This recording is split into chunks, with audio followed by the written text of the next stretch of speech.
Hello, today we're going to be covering the first lecture in the cardiovascular system with the heart. Might as well start with the center of it all, right?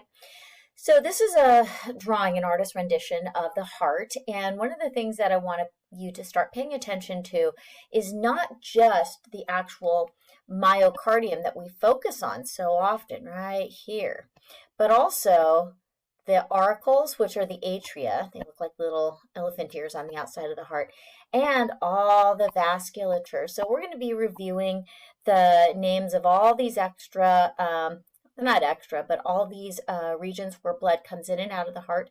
And we're also going to be reviewing the names of the arteries that feed the heart and give it nourishment.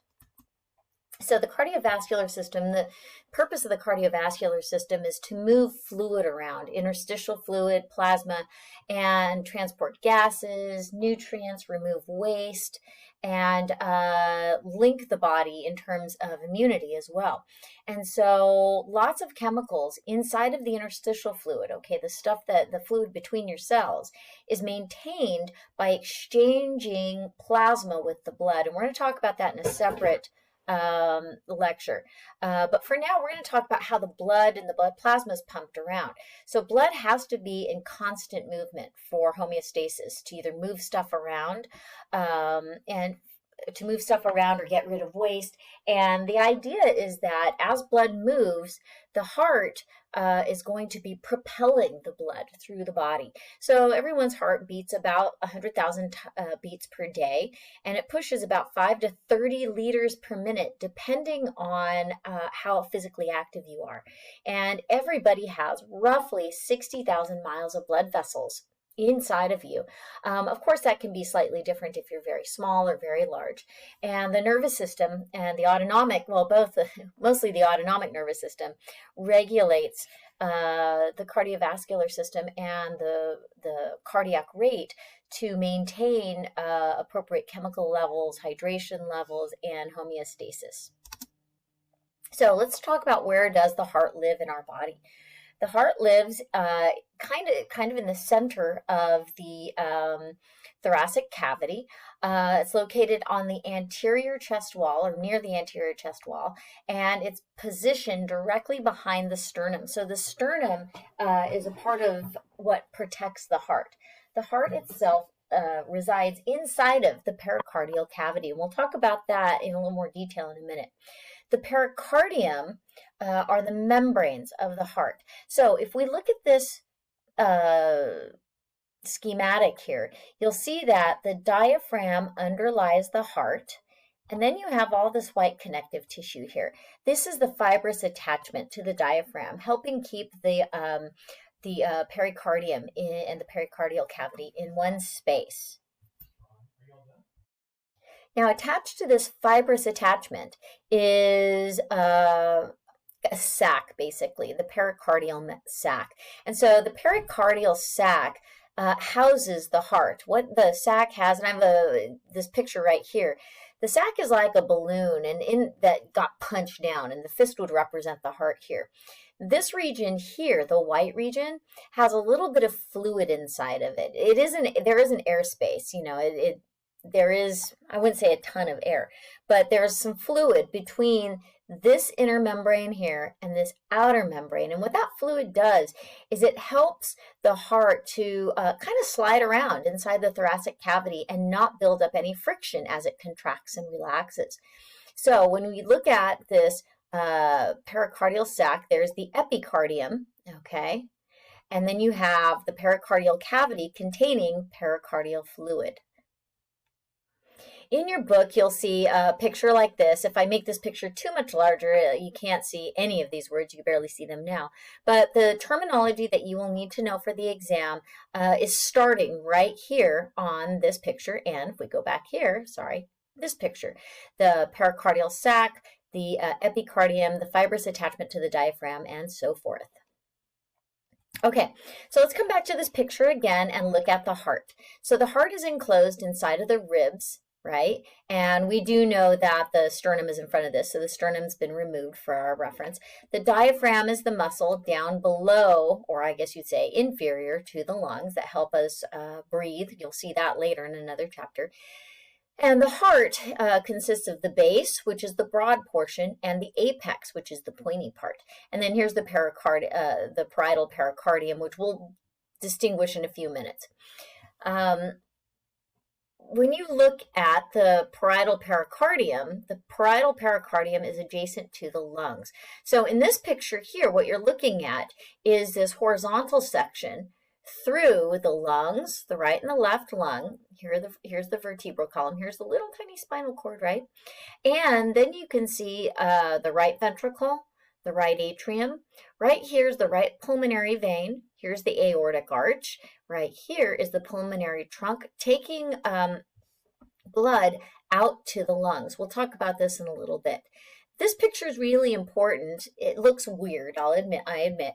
But the reason why this picture is really important is so that you can see what the vasculature coming and going from the heart looks like relative to the lungs. So what you're seeing here is right here, this pulmonary vein draining back into the heart, and the pulmonary artery draining out of the heart. We'll talk about arteries and veins later, but you did hear me right.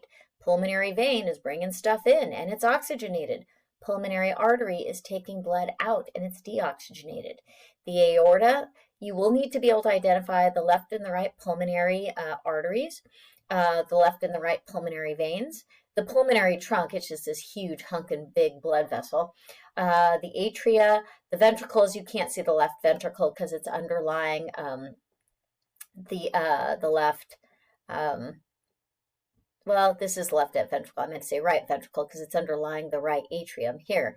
And then right here is going to be the medial sternum. Basically, it's the sternal plate. Oh, superior vena cava. It's easier to see that in another figure. So let's talk about the pericardium again. The pericardium is called a serous membrane. It is divided into two parts, the visceral pericardium outside the heart wall. And we can also call the visceral pericardium the epicardium. Oops, I'm sorry about that.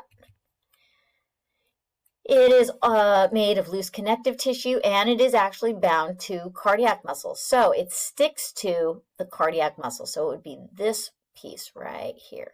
Okay, the parietal pericardium lines the parietal cavity.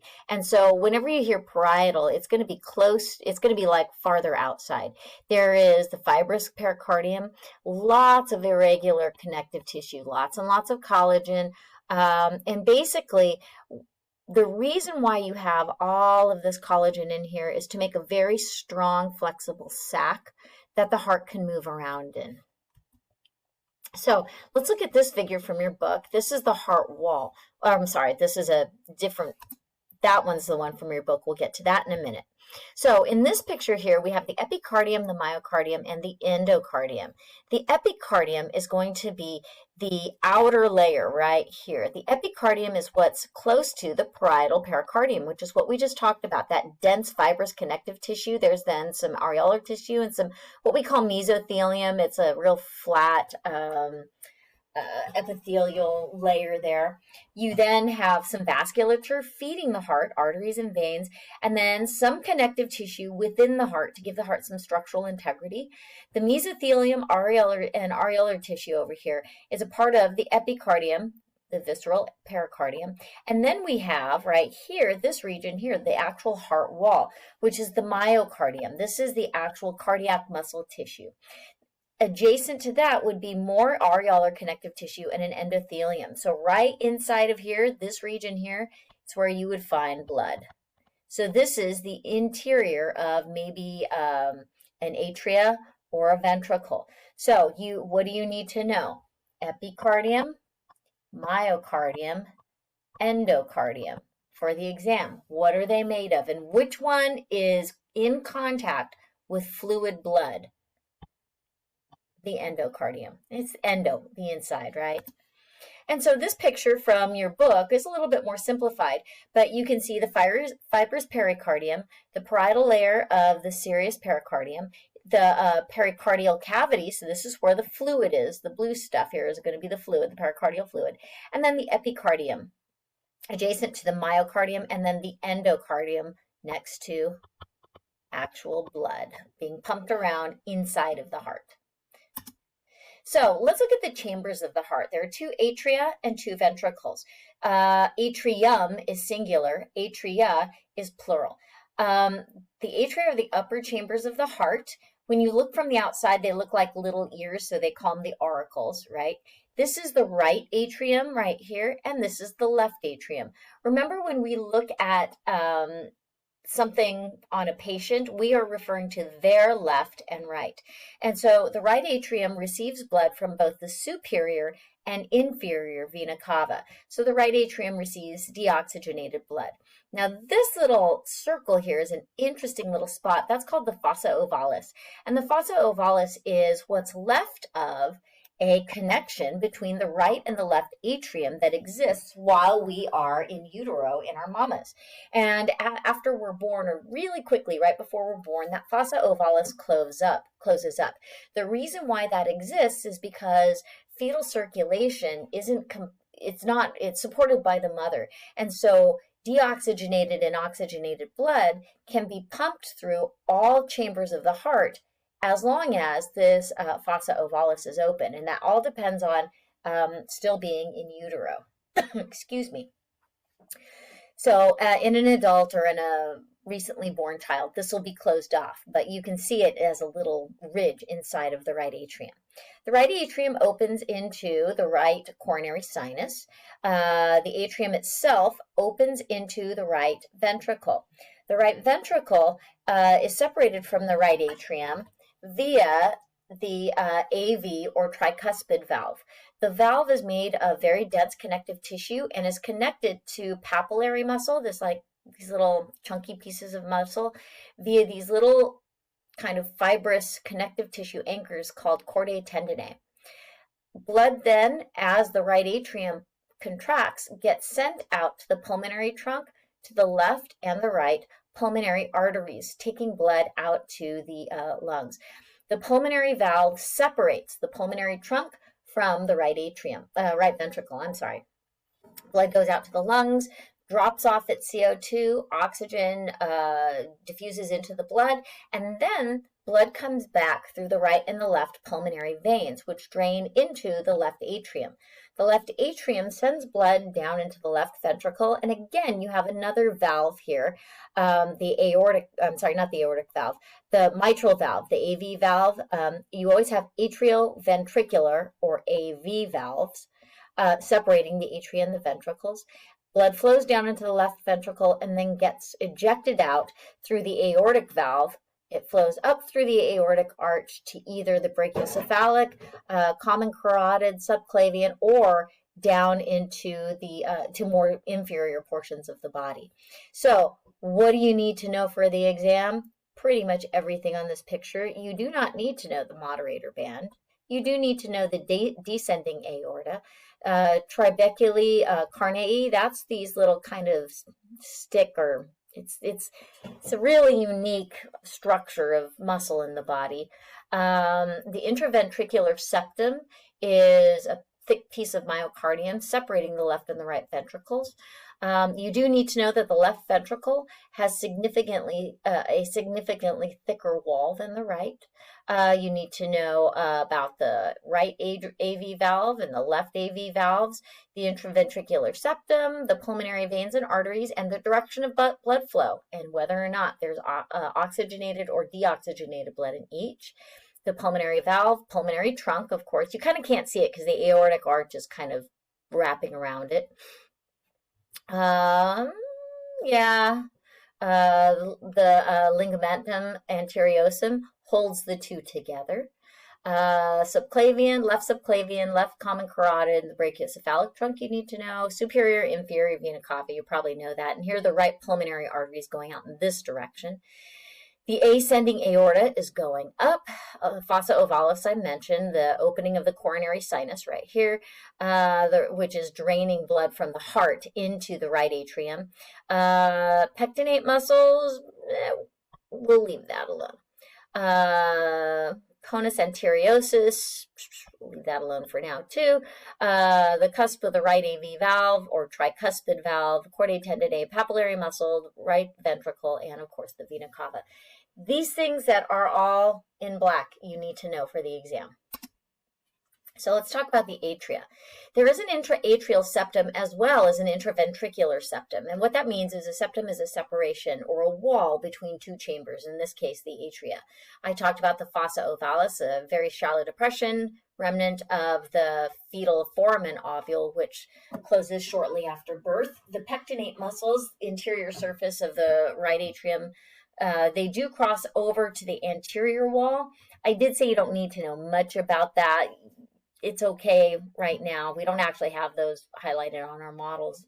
The auricles, appendages of the atria, they look like, it reminded anatomists of an ear. That's why they call it an auricle. All right, so here's a blow up of, again, the elements to memorize for the test. What you can do is print this out and practice labeling it, practice all the words. And again, the pectinate muscles you don't need to worry about so much. But the rest of it on this picture, yeah, you need to know this ligament right here holding the aortic arch onto the pulmonary trunk. Okay, let's talk about ventricles. They're separated by another septum, the intraventricular septum. It's a big thick wall of muscle between the two. Trabeculae carnei are those folds. I like this description, irregular muscular folds on the internal surfaces of the ventricles. It gives it kind of that weird bumpy look. Papillary muscles are actual extensions of the trabeculae carnei that attach to connective tissue, the chordae tendineae, which are attached to the valve cusps. And so it's the chordae tendineae that pull on the valves that allow blood to flow from one chamber to the next. When the cords are not being pulled upon, all right, then the valves snap shut and blood cannot go back in the opposite direction. So the beautiful thing about these valves is that they keep blood flowing in one direction and one direction only. The thickness of the myocardium, like I mentioned before, differs. Left is thicker than the right, and the left is also thicker than the intraventricular septum. All right, so now let's talk about blood vessels briefly. We are going to talk a lot more about the vasculature in a little bit in another lecture. All right, the definition of a vein is that it always returns blood to the heart. It has nothing to do with how much oxygen is in that blood. Okay, it's always the direction of blood flow. Arteries move blood away. A for artery, A for away. So the right atrium's blood vessels are the superior and inferior vena cava and the coronary sinus. The coronary sinus brings blood from the heart. What? I'll tell you in a few minutes what I mean. Okay. The right ventricle, you have the pulmonary the right and the left, which splits itself into the right and the left pulmonary arteries. The left atrium has pulmonary veins. There are 4 of them in total, 2 from each lung. And the left ventricle has the ascending aorta, which sends blood out to the body. There's a descending aorta, but that part is a split. The ascending aorta splits into the brachiocephalic and all that, and then goes down to the descending. So in this picture, what you're looking at are 2 colors, red and blue. Red identifies oxygenated blood. Blue identifies deoxygenated blood. Within this picture, we also have 2 what we call circuits, the pulmonary circuit and the systemic circuit. The pulmonary circuit is where blood gets pumped out to the lungs right here from the right ventricle, and it gets pumped to the right and the left lungs. In the lungs, CO2 is removed and oxygen returns to, oxygen attaches to hemoglobin on red blood cells and gets transported to the left atrium.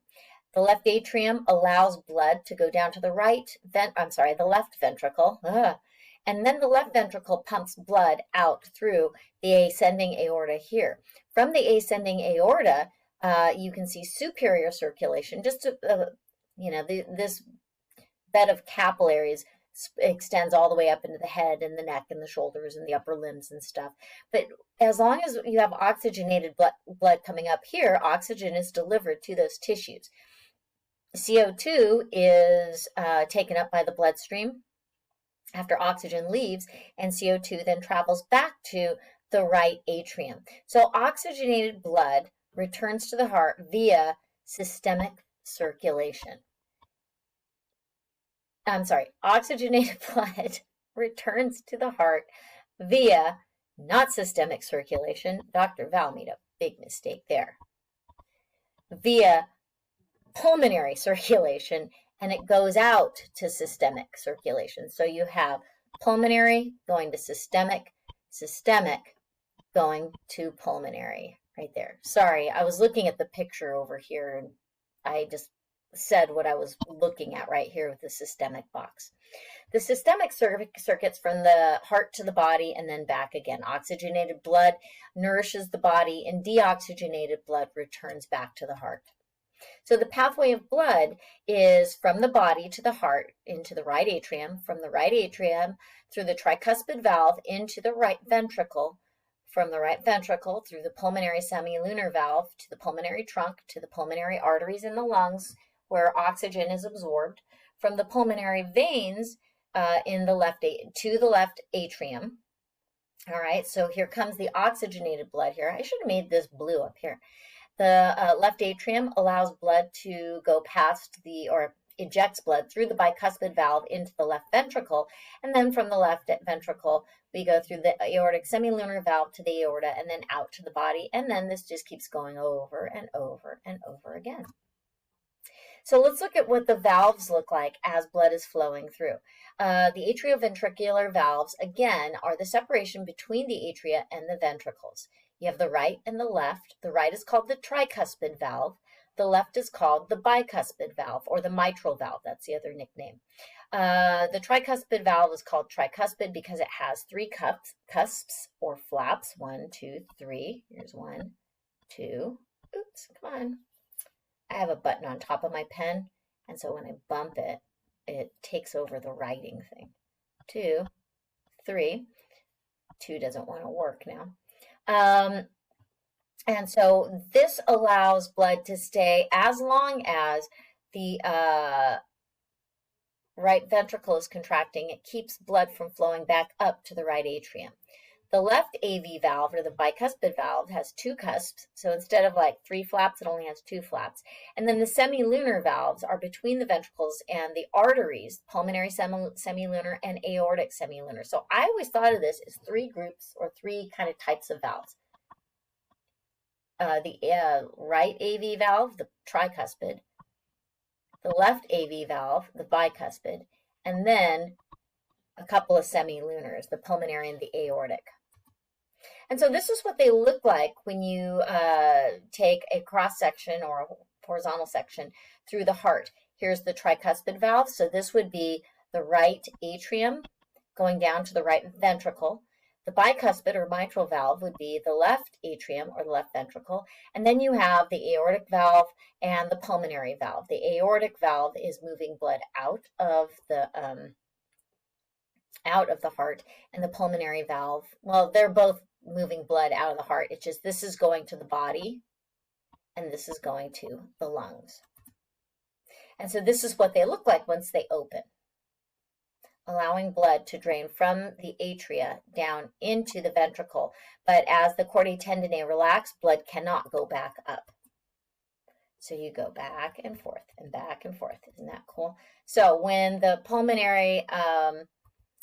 when the aortic valve is closed, the tricuspid and bicuspid is open. When the tricuspid and bicuspid are open, the pulmonary aortic valves are open. So you go back and forth. And that's how you can see basically how blood is moved in one direction, because you basically have these valves or doors open at different times. And so here's another picture from your book showing you the systemic and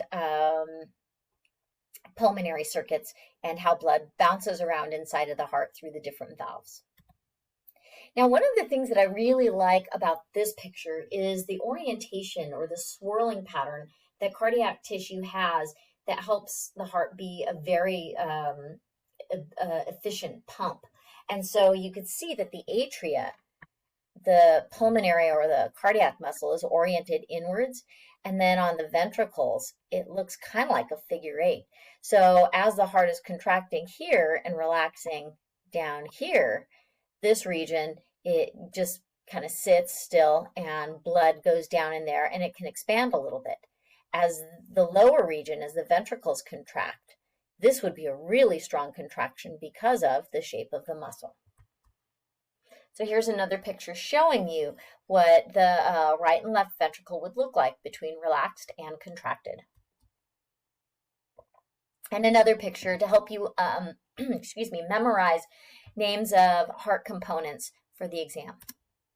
And this is what a heart actually looks like with the chordae tendineae and the papillary muscle and the trabeculae carneae, right?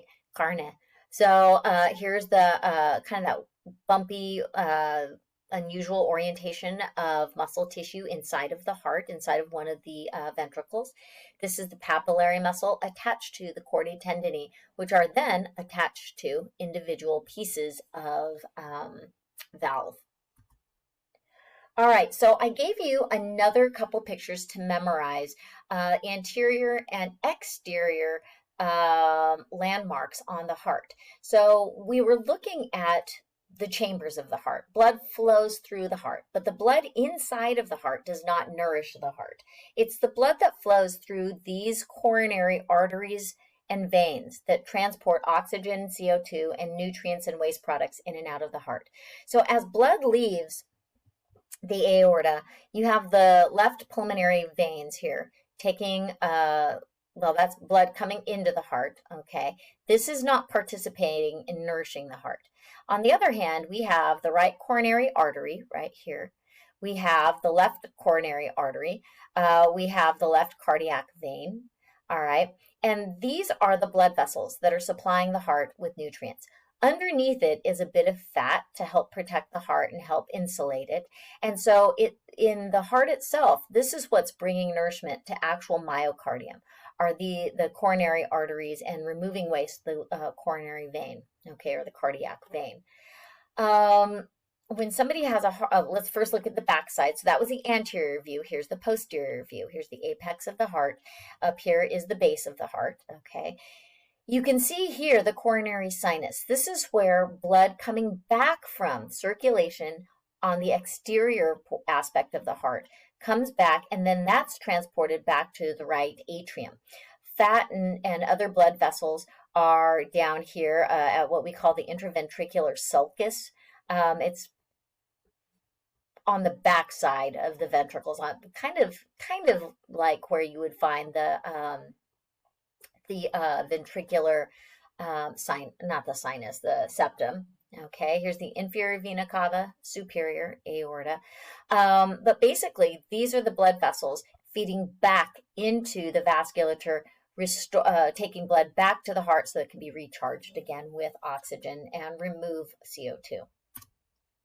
A couple pictures from your book. Again, I couldn't really blow them up very much, so you can look at them in your version of your book. Yeah, I think it looks a little better, not in PowerPoint. And so this is an example of what's called an angiogram. An angiogram is where we're taking an X-ray of the vasculature in a heart using a special dye. And so what happens when somebody is having a heart attack is that these blood vessels, usually the arteries, become blocked with, maybe calcium, with cholesterol and so forth. And as that happens, it cuts off blood flow to other regions of the heart. And that leads to decreased blood flow, which is also called ischemia. When that happens, there's decreased oxygen content to that region of the heart, which is called hypoxia. And if blood is not restored to this region of the heart, the person has a myocardial infarction or a heart attack.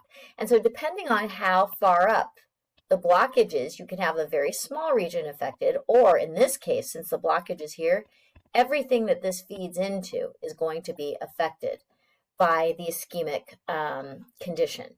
So when they're doing, here's another blockage. Ooh, that's a bad one. It's like way up here on the common trunk of the coronary artery. It's at the beginning. So like you'd have a complete blockage here of part of the heart. So that particular event could be potentially fatal to the individual because it kills the heart. All right, so the last thing we're going to talk about with the heart itself is a little bit of the cardiac coordination in contraction, okay? So we call that the cardiac cycle, and the cardiac cycle has to do with the contraction and relaxation of the atria, right, or the ventricles. And that's regulated by a smaller cardiac conduction system that is inside of the heart itself. So that consists of the sinoatrial node right here, which links up to the atrioventricular node right here. So the SA node going to the AV node. What these two regions do is the SA node fires an electrical current that is spread down here to the AV node. And it actually goes all the way across here to the left atria as well. When this region sends an electrical current over, the atria start to contract.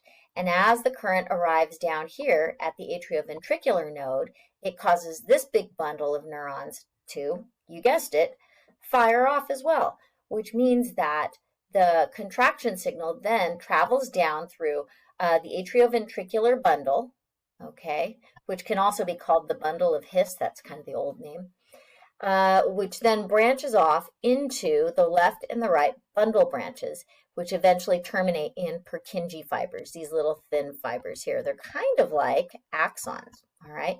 And what these Purkinje fibers do is they deliver the electrical current to the myocardium, telling the myocardium, hey, time to contract now. So this cardiac conduction system allows the coordination of the atria to contract before the ventricles, because as the AV node fires, the SA node relaxes, allowing the ventricles to contract while the atria relax. So let's talk about the cardiac cycle briefly. One round of atrial and ventricular systole. Systole means contraction, leading to a diastole, which means relaxation. The atria contract simultaneously, so the atria are in systole while the ventricles are relaxed, or the ventricles are in diastole, or diastole, some people say sometimes. Here's a picture from your book showing you the Purkinje fibers, the right and the left bundle branches, and so forth, the AV node, the SA node. But the one thing that you do see here a little bit better is this Bachman's bundle sending information over from the right to the left atria. And so here is the example of atrial systole beginning. So the atria, boom, start to contract because the SA node says, okay, fire away. Blood gets ejected down into the ventricles as the atria contract. At the end of the atrial systole, the atrial diastole begins, and the ventricular phase of contraction is initiated. So the AV node now, atrioventricular node, fires off, and that's going to cause the ventricles to contract while the atria are relaxed. So now you have ventricular systole and atrial diastole. After a few milliseconds, everything is relaxed. The whole heart is in diastole. Okay, when the ventricles are in early diastole, the ventricles and the atria are filling with blood. And then at ventricular late diastole, the atria are getting ready to fire off again. And this whole cycle goes over and over and over again. And it takes about 800 milliseconds if you're just sitting there. Here's just another picture showing you the spread of conduction from the SA node over to the left atria and eventually to the AV node right here. Once the atria are completely contracted, the spread down the bundle of His, or you could say the fibers, the bundle fibers, and then out to the myocardium via the Purkinje fibers. If our heart rate is too low or too slow, we call that bradycardia. And if it's too fast, we call it tachycardia. And we can measure this via an electrocardiogram, an EKG, or an ECG. You will be covering the PQRS cycle in physiology, so I'm not going to bother you with that. But bear in mind that this whole process is regulated through autonomic control. The SA node talks to the autonomic nervous system. So there is a rhythmicity center in the medulla, the cardioacceleratory center, and the cardioinhibitory center, which is going to increase or decrease the rate at which the SA node fires off through the cardiac nerve or sympathetic axons, and both innervate both the SA node and the AV node. So that is all we're going to cover for the heart. Come back for more information in chapter 20.